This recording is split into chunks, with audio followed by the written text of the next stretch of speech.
Welcome to Parenting with a Splash of Jewcie. We're not parenting experts, just two intentional parents doing our best to raise kids that we don't want to escape from. We'll share what's working, what used to keep us stuck, and all the messy growth in between. I'm Jewell. I'm Gracie, and this is your weekly splash of Jewcie. Here we are. Here we are.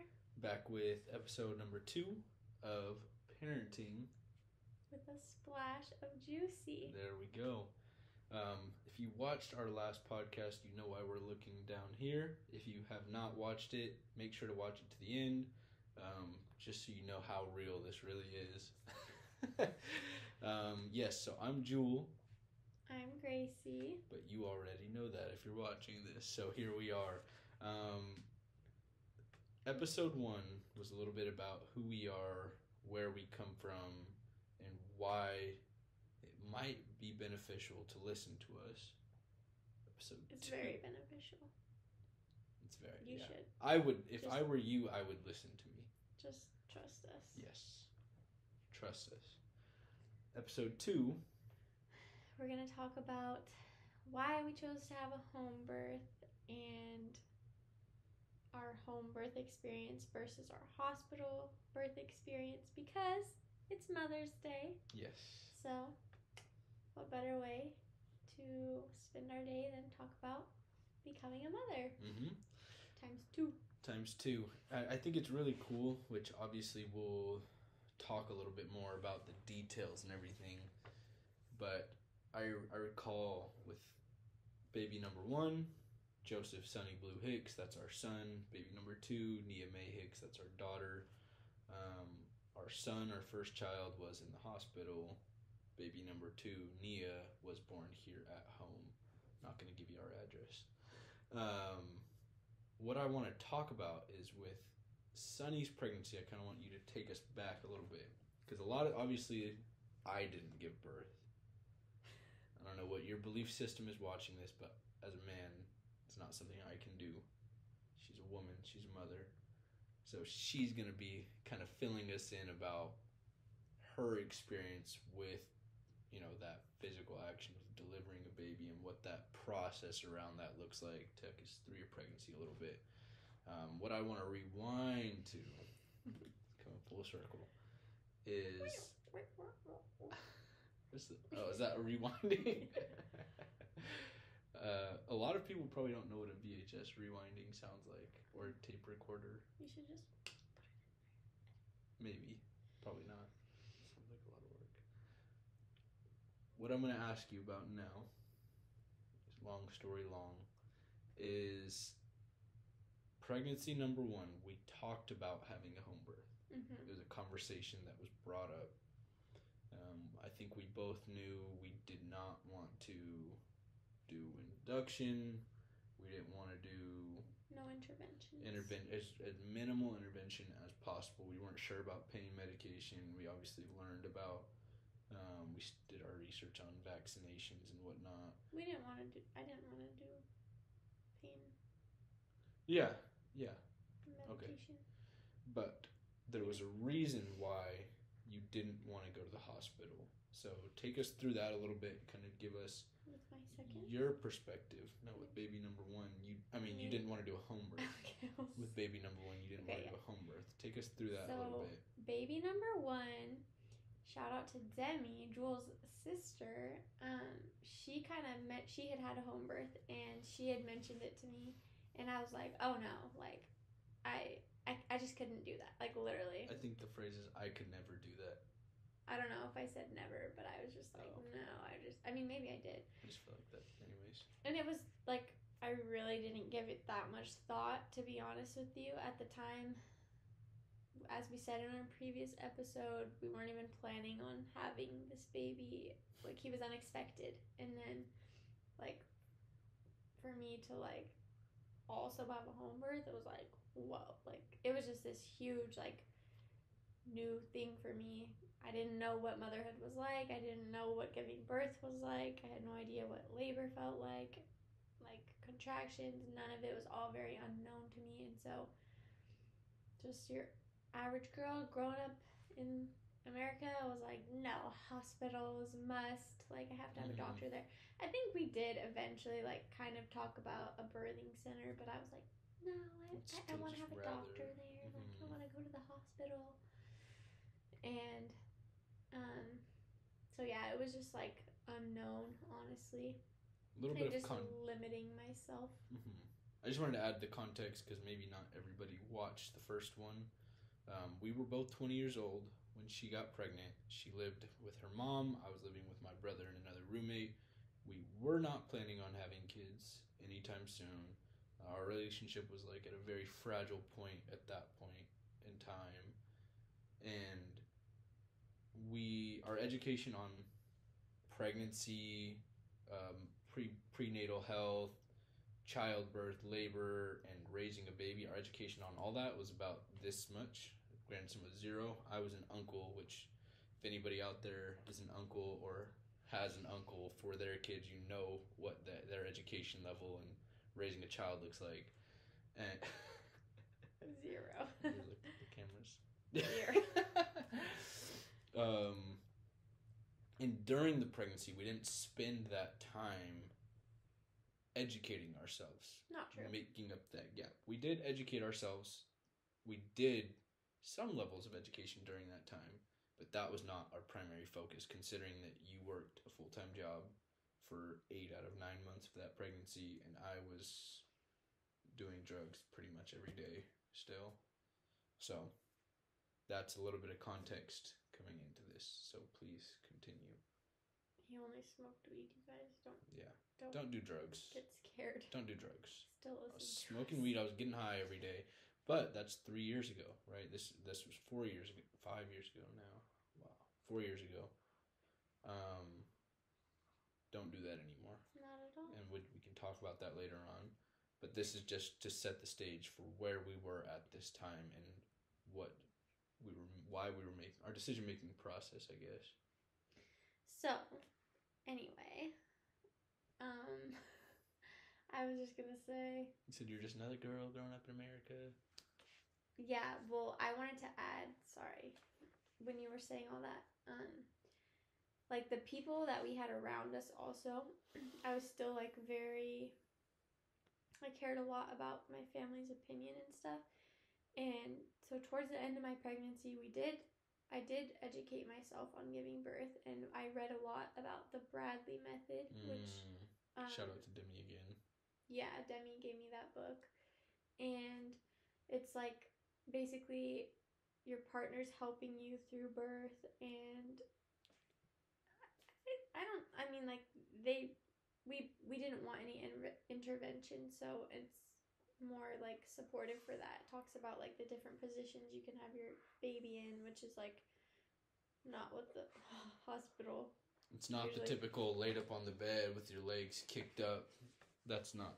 So I did educate myself using that Bradley method, and it talks about like all the emotional signposts during labor, and I decided I don't want any pain. Why can I not think of this word? Just any pain medication. I don't want an epidural. I don't want any of that stuff. And when I had mentioned that to some of my family at my baby shower, I remember like getting a lot of responses, just not super encouraging responses. Like I think maybe people didn't think I could do that, which is fine, but I did. So yeah. Anyway, I think that also played part in like, oh, we have to have a hospital birth. I just didn't have anyone except for Demi really saying like, you could do a home birth, you know? Mm-hmm. So the people that you keep around you in your circle is important. So I want to talk a little bit about that right now, unless there was something I want to ask you. What are some of the things that came up with your pregnancy, like about your health, and what are some of the things that you did beforehand? Because you're talking about the Bradley method, you're talking about educating yourself about not wanting to do the pain meds. What are some of the things that happened during that pregnancy? What are some of the things that you educated yourself about that kind of built up and made you, I feel like, very prepared when that time came to, handle it.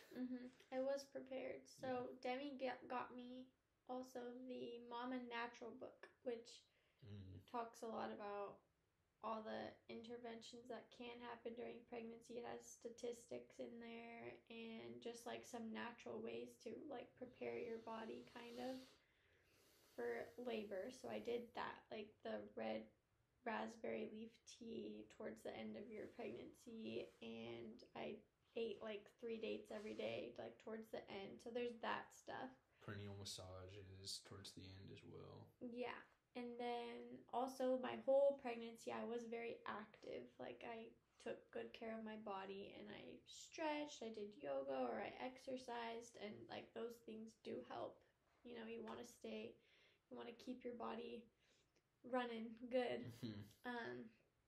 Not just like sit on the couch all day. And so I did that too. And I would say those are like the main things. Yeah. And the Bradley method just prepared me a lot for labor, actually. Like, it just tells you what it's going to be like, you know, the different phases of it. Okay, so before we get into the actual labor, okay, I want to talk about like your baby's health now, because we did run into some stuff during labor, some concerns, like not during what labor. Excuse me, just during the pregnancy. What was your experience like with your healthcare provider? What was your experience like with the checkups and the exams? Like, can you kind of take us through the steps of early on and just kind of step by step what that looked like along the way? Yes, so I had a birth plan. I printed it out, took it to my provider, my OB, and gynecologist. And he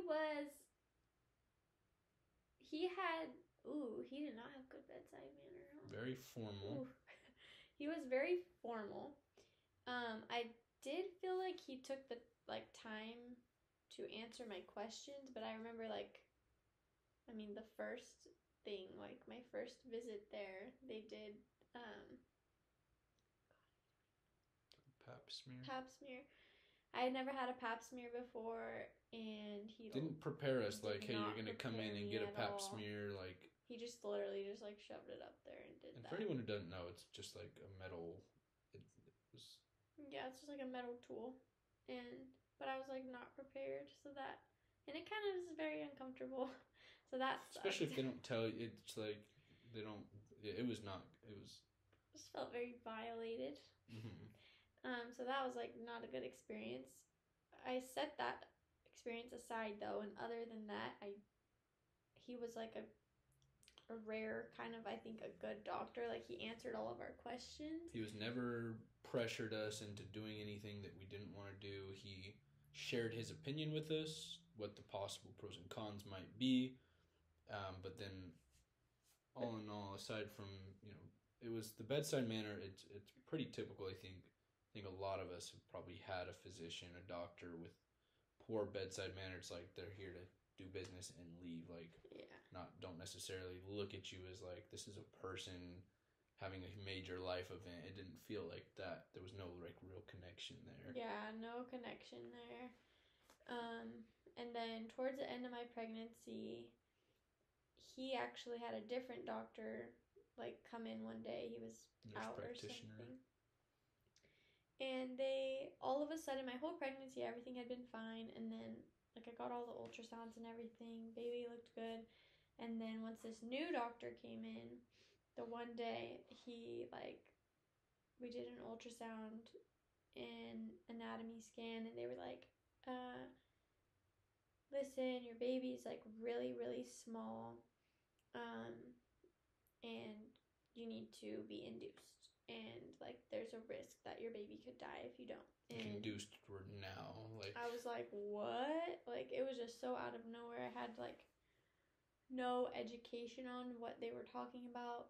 Basically, like they didn't know if my placenta was working or not. They couldn't say that it wasn't though. I'm like, okay, so is there a problem? Is it not working? And they're like, well, we don't know, like, but your baby's really small. I remember being at home that day, and or at work, and she called me, and she was at the appointment, and she just was crying, and I was just like, what's going on? My mind starts racing. I'm like, is our baby dead? Like, did she have a miscarriage? Like, what's going on? Like, is there like some major deformity? And she was like, they said, I'm like, I'm dying on the other side of the phone. Yeah. She's all, they said he's small, and I'm like, oh, okay. Yeah, well, but huge sigh of relief for me. Obviously, I didn't understand what that actually meant, but I just remember. It's also interesting because, like, I had been saying I wanted to have a small baby so that I didn't tear. Yeah, that was the biggest thing. What do you know? We have a small baby. Also, you might not know from this video, but I'm like 6'5", we're not big people. She's like 5'5". Yeah. And we're I'm not lean, 6'5". like I'm 5'9".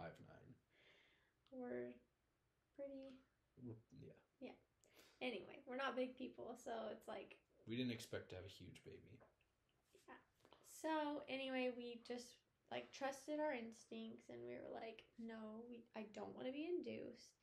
We're not doing this. Everything else is fine. And they couldn't tell us something was wrong. It was all speculation. Like every conversation was something could go wrong, and to us that, you know, a lot of the research we had done came back to this point of like the medical, the specifically the labor and delivery system was very oriented around intervention, and that is like where a lot of their money is made in the medical system. And so we felt like, no, this is just their protocol. Like, that's just what they say to everyone when there's anything, is just induce. And we weren't doing that. And even to the point they called the specialist down. And yeah. Do you want to talk a little bit about this specialist they called all the way 4 hours from Santa Barbara? Yeah. To come and do an ultrasound and talk with us. And all he said was, yeah, the baby looks small. His head is growing. His head is normal size, but the baby looks small. And he's like, so you guys want to go home and like get your bags packed and come in tonight? We'll have this baby. Again, like totally trying to pressure us. Just like so nonchalant, like it's this great, exciting thing. And we're like, no, like. He totally just assumed the sale. He's like, yeah, let's have this baby tonight. And we're like, no. Like, and he's like, okay, well, if you guys don't, then only bad things are going to happen from here. Like his exact words, only bad things will happen from here. Which was like. For two 20-year-olds, I was 21 by this, we were both 21 by this point in our pregnancy, but two 21-year-olds with, you know, at this point we had a little bit of education, but we had never really. We had just barely moved in together. We hadn't done made any really big adult decisions. Because even like she said earlier, the baby was unexpected. We didn't sit down and decide, like, let's do this. We did move in together. That was an adult decision. But we never had to stand up for ourselves and make decisions as adults. And so that was very scary to have this perceived authority tell us, if you don't do something, only bad things will happen from here. That was frightening for us. I know I was. Like, yeah, no one wants to hear that. And we remained strong. And yeah, we both just like looked at each other and we were like, and then dude literally like didn't say anything else to us and just like walked out. Like he knew that we weren't gonna like cave, and he was just like. After he listed all the bad things that may or may not happen, but it was. Yeah, so it was just very. Interesting experience there. And then anyway, I eventually had Sonny like a day before his due date. He was born with no interventions.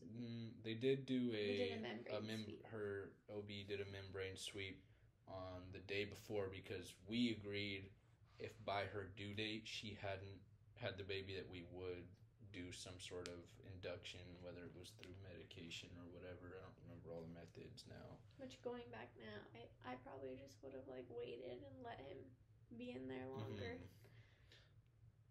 But yeah, we did the membrane sweep, and it was literally like walked out of the room, and before we even got to the lobby, she was in full blown contractions. We went home, let it pick up a little bit, shrink the space out in between, and then back to the hospital and had the baby that night. 5-6 hours later. Yeah, 3:00 was the appointment. Baby was born at 8:40 something, 8:30 something. So, yeah, and then with that, I had a female doctor deliver him, actually. Can I share a little bit about the whole hospital thing? Was compared to other stories, our hospital experience was not terrible. I've heard some stories that are just absolutely horrific that anybody had to go through that. Ours wasn't like that. The staff was very accommodating. I had a huge yoga ball and all our duffel bag. Like we were ready to go, and we had to wait in one of the rooms for like an hour and a half or something, and that was really rough because there was someone else on the other side of a curtain, and they're both in labor right now, but like they didn't have any rooms for us. We finally got moved to another room, and they kind of just left us alone. It's like, here you go, here you guys go. And her labor was like really developing. And to kind of backtrack to that Bradley method book, one of the things it talks about is there's emotional signposts that let you know what stage in your labor you're at. And the one that I focused on as the partner was doubt. She told me what she wanted to happen. She told me what was her plan. She told me what she envisioned for her labor, and what the doubt signpost was talking about was, as the partner, being my responsibility to remind her of that and to help her stick to that. And it was at a point picking up very fast. So they dropped us off and they walked out, and then something would start happening. She's like, oh my gosh, like I have to poop. And then 5-10 minutes later, the nurse walks in. She's like, oh yeah. I'm like, what's next? And they're like, well, tell us when she feels like she has to poop. And I'm like, that happened already. And they're like, oh, okay, like let's check her. And they checked her, and they're like, okay, yeah, we've got time. They walk out. She's in there. She's on her hands and knees. I'm rubbing her back. She had back labor, which if you don't know what that is, she's got a funny way of putting it. And she starts just like screaming, starts moaning and groaning with pain of the contractions. The nurse comes back in, check, what's next? Oh, when she starts moaning and groaning, let us know. I'm like, we're already there. Like everything they told us had already been happening. And anyways, I remember at one point she told me, she's like, Jewell, I don't think I can do this. And in my head, two things. One, I'm like, it's my job to make sure that you do this because I'm your partner. I need to be the one to stand firm because I'm not going through labor right now. And two, how do I see you're going through this pain and tell you that you can do this and that it's going to be all right because I'm not going through this in the same point. And I just told her. I remember sitting down with her. She was like on the side of the bed, and I'm just like, you said, because they offered her some medication. Well, she asked them, is it going to get a whole lot worse? And they're like, oh, sweetheart, oh, darling, or oh, sweetheart. Yeah, they're like, you've only been here like a little, like a few, maybe an hour. Like, it's going to get a lot worse. And I was like, yeah, and how is that possible? And then they're like, we can get you some fentanyl, not the street kind. And I was like, I don't know. And so I just reminded her, hey, look, you can do this. Like, you know what, you came in here ready to do this. Now it's getting really fucking hard. That doesn't mean you can't do it still. And so I just talked her through it. I was her coach. I was her partner. Like, I really had to support what her utmost potential in that moment, not what I thought would make things easier for her. That's not the best way to support someone. You support their utmost potential, and I knew that she would be able to do it, and so I reminded her of that. And it was after they told her it was going to get a lot worse. It was probably within 45 minutes that she actually delivered the baby. But yeah, that was like the peak. Like, I think that's like right before your baby's born. Oh yes, the emotional signpost doubt, is the last signpost before the actual delivery, like if I remember correct. It's yeah. the transition. Yeah. So, yeah, and then I had him naturally. The hospital stay was not fantastic. The lactation support was not fantastic. I think there was 7 other babies born that night, so there's only so much really that a team can do when it's freaking 1 a.m. and they've been working for who knows however many hours. So it's not like the lactation support sucked. We had one good lady. She was really helpful because it's like when you're a new mom, you have no idea how to breastfeed. Unless you really educate yourself, and that was one thing that I did not educate myself on because I had so many women tell me like, "Oh, it's so easy; it just comes natural." Which, yeah, I don't. Maybe in some cases, but then also when you're like at the hospital and they're like, "Your baby is not gaining enough weight yet. You need to like give them this formula." It's like so many inputs coming in. It's like it's not natural in that environment. And just if you just don't know what you're doing and you don't trust yourself, like it can be There's really a lot difficult. of factors, yeah. So the lactation support that was like really emotional for me because I had like no help. I just felt like I was a burden. Like I had to keep like calling these ladies back in here like, hey, I'm still not getting it. Still like can't get a latch. Yeah, the latch was really hard because Sonny was very small when he was born. And I had one lady tell me like, this is all within like 2 days, 1 or 2 days. We were at the hospital for 2 Maybe nights. The first night or the second night, the lady's like, it just doesn't work out for some people, sweetie. And I'm like that is not what you need to hear as a new mom when you're trying to like take care of your kid's basic need, which is being fed, because you can make it work out. Like, so that's something we learned with the second one is it required a level of persistence that nobody, like we didn't have any guidance on. We didn't know. We had no idea. They say like, fed is best, and basically, I mean, yeah, obviously fed is best, but it's like it's not just a reason to give up right away. Yeah. Because that's one thing. Because our baby did not come out starving. Yeah. They're being fed till the moment they come out. That placenta is doing its job. The baby is being fed, and so it's like this idea that within 24 hours that you need to be supplementing with formula is absolutely absurd. It's absolutely absurd, and we absolutely fell for it because we did not. The breastfeeding we educate ourselves nada on that. Yeah. So that was really difficult. Yep, and it made things so much harder for like my first year. She ended up pumping for 18 months to give our son the breast milk that he needed that is crucial for these children's development. So that's there's so much more. There's a lot more to unpack there.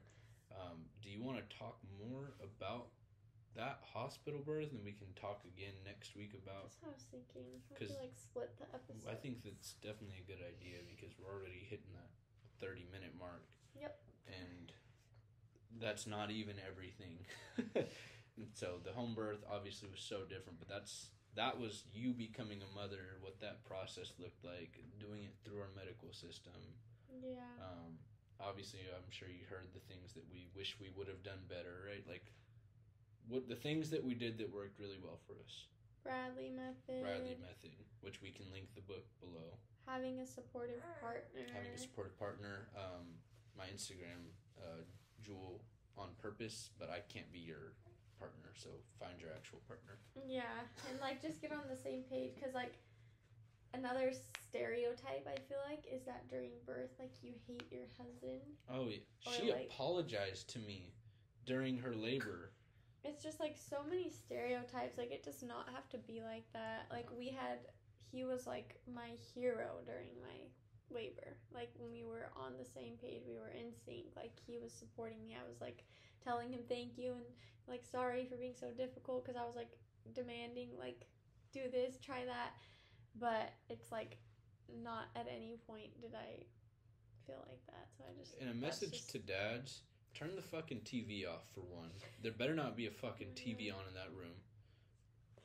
Oh, the thumbs up. That's so strange. Does it do it again if I do that? If you need the TV on, whatever, that's a whole thing. But like, focus on your wife. The game, you can always rewatch the game. It's recorded somewhere. For 2, put your phone away. You don't need to text pictures to anybody. Nobody needs status updates aside from whoever's there. And then for 3, like, as a husband and a wife, boyfriend, girlfriend, baby mama, baby daddy, whatever you got, whatever your relationship looks like, labor is not permanent. Labor and delivery is not permanent. It's a very, very short period of time in the grand scheme of things in your life and your child's life. So just put everything else on pause for a little bit and give your partner your all. If that's one thing that I think went super well, was that I was able to just be there for her. It was during COVID, so they wouldn't even let anyone in there, thank goodness. But yeah, that's my message to all the dads, all the guys out there, whoever is supporting you through your labor process. Like, make this person, make this woman your number one priority just for that short period of time. If they're rude to you, perfect. Let it go. Just for the short period of time. Anything else, right? So the Bradley method, supportive partner, being on the same page. Those are things we did really well. Things we... Also, yeah. Oh, if you're gonna have a hospital birth, which I completely recommend home birth, either way, you need to have a birth plan. Have a birthing plan. That made the world of a difference, that we could hand the team that was there to help make sure that she and the baby were safe. They knew what we expected of them, what we wanted out of this, and as long as it didn't compromise their life, they were willing to stick with it, and that made a big difference. The things that we wish we would have done different, wish we would have done better. Educate on lactation and like breastfeeding was a huge one. Educate yourself on pregnancy, like prenatal health, and just that in general. But like not with like Google and Wikipedia. Not with hospital materials. Read a book, right? Read some of these holistic books. And yes. Speak with your local midwife. Even if you're dead set, like how Gracie was, I'm not doing a home birth for my first birth. Call your local midwife. See if she has some resources available to you. Speak with a lactation consultant before the baby is born. Right? Watch videos like this where people talk about their experiences and what they wish they would have done different. Really just coming back to educating yourselves. Yeah. And then the last thing I was just going to end with was like, even with my first birth in the hospital, another stereotype is just like that it sucks, like birth or labor like sucks, and it's this big scary thing, and it was very like intense and new, but it was like I knew this is just temporary. Like the whole time it was just like breathe through it, and then afterwards, like it's so empowering. Like I get so happy when I think about both of my births. Like just the feeling afterwards, it's like there's nothing like that. It's like you just did that, and that's amazing. And I'm sorry, but no man can do that. Okay? It's true. I couldn't. It's just like it's the most empowering thing. And so it doesn't have to be scary, and it doesn't have to suck. Right. That's what I wanted to. So that wraps it up here. Happy Mother's Day to all you mothers out there. Hope you all are prioritizing yourselves and your children. You can find me on Instagram at Jewell on Purpose. And me with Raising with Gracie. If you found some value from this today, we'll be releasing episodes every single Monday here on the YouTube channel. Leave a like, leave a comment. Tell us what kinds of things that you're going through as a parent, what kind of things you want us to talk about if you make it to the end of the video. Also, if you make it to the end of the video and you text me or email me or send me a DM with the word flabbergasted, I will send you a surprise, but I'm not going to, only for anybody who makes it to the end of this, I'm going to just throw that little tidbit in there. So then, yeah, anyways. Thank you guys for tuning in. It's been a pleasure, and we'll see you next time. Peace Get out. juiced, suckers.